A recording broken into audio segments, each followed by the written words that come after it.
be a pilot. Best in the galaxy. Hey, kid.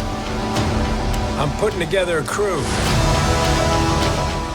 Hi folks, I'm Ignatiy Vishnevetsky. And I'm Alex Dowd. Today we're talking about Solo, a Star Wars story. Welcome to Film Club.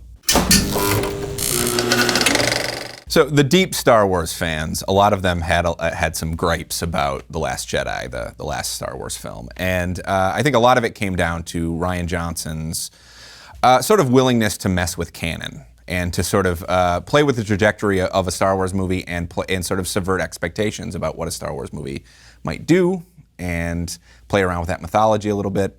Those people, I think, are going to be very satisfied with Solo, a Star Wars story, which is a movie that is all about canon and all about fan service. And it contains no subtext whatsoever. This is 100% subtext free. And it doesn't really have a reason to exist. I think that's probably its biggest problem. Now you could say the same thing about a lot of movies. Sure. You could say the same thing about something like Rogue One. It's really just there to give us more Star Wars related content. Yeah. But this film is really kind of hamstrung by its need to basically not muck with anything. Yeah. You just got to give us the Han Solo that we kind of know, and with him being the Han Solo we already know. And so Right. you're left with a character with not much progression because you don't want to really alienate viewers by giving them a radically different take on the character. So he ends up being totally static, which is not really that interesting. Yeah. And the stakes are, by design, quite small. Yeah, and I think it's built on kind of a faulty foundation in the notion that it thinks that what people might want, and again, there might be people who do want this, but it thinks that what we want is a Star Wars movie that's built entirely on old anecdotes from other Star Wars movies. I mean, so much of this film is about taking little nuggets of information we've learned about Han Solo in the original trilogy and showing us that. But I think what it does, and it ends up doing, is making the world, the Star Wars universe, and Han Solo seem a lot smaller. I mean, it takes sort of these little essential anecdotes that they've referenced over the original trilogy, and basically packs them all into about a week worth of time. It says that Han Solo met Chewbacca and met Lando and did the Kessel Run. Did the Kessel Run under 12 parsecs. Did all those things within basically a few days. And it really makes Han Solo seem like a guy who's hung up on 1 week of his life, basically, you know? Yeah, because it just from there it was straight to Tatooine, and he was just hanging out the rest of the time, just coasting on it. I think it in many ways it actually ends up diminishing the characters because it plays it so safe. I mean, what do we learn about Lando in this film? That he likes capes? I mean, that's all, we already know that. Right, we know the man wears capes. You don't have to keep reiterating the fact that he's got a lot of capes. It's not that good of a running gag. Yeah. And the thing is that there are moments in this film that kind of work, and they have nothing to do with the kind of the heist that's at the center, because this is basically a heist film. It's not a very good heist film. It's not very good. It's because it's not interested in the mechanics of a heist. No. Which is any heist movie that doesn't want us to care about the complicated, elaborate machinations of the heist is not a good one. Yeah.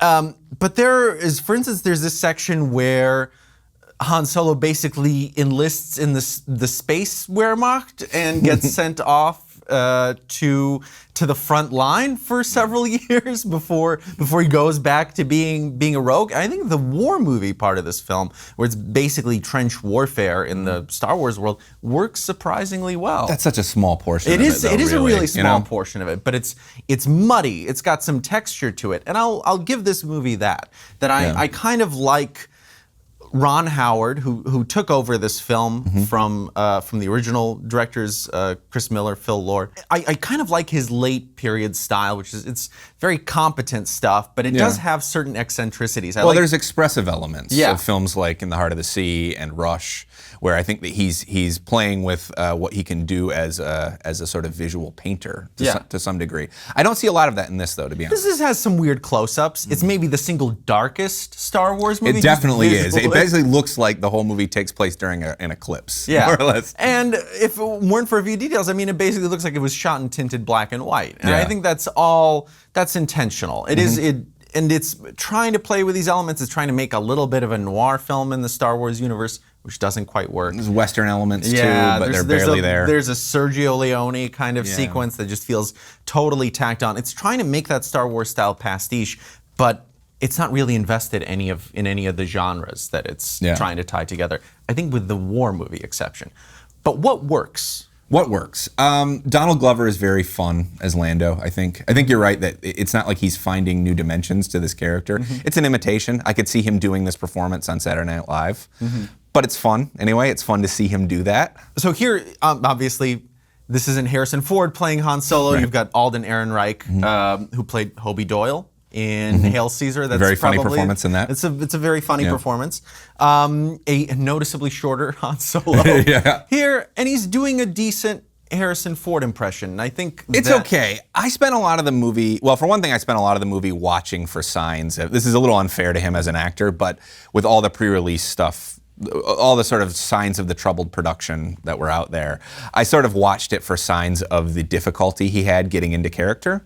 Reportedly, an acting coach was brought on to help him sort of become Han Solo. He was having difficulty with that under Lord Miller. And I also spent a lot of it sort of studying just how closely he was getting the Fordisms down. And I think they're pretty good, but I don't think this movie gives him very much to do, to be honest. You've got a lot of actors in this film, but yeah, nobody really gets a ton to do. Neither are they really expanding on the characters that we already know, nor are they really introducing incredibly memorable new characters or giving them interesting arcs. It is brisk, which is one of its strengths. It's a fairly fast-moving movie. But it's pretty thin. What else works? Does anything else work about this? You know? Well, I think we should say that neither of us like this as much as Jesse, who wrote our review. I think there's an important distinction there, which is I did not have a ton of fun with this thing, and I don't think you had a ton of fun with it either. But this is a Star Wars movie, that maybe the first Star Wars movie of any of them, that seems chiefly concerned with giving you a good time.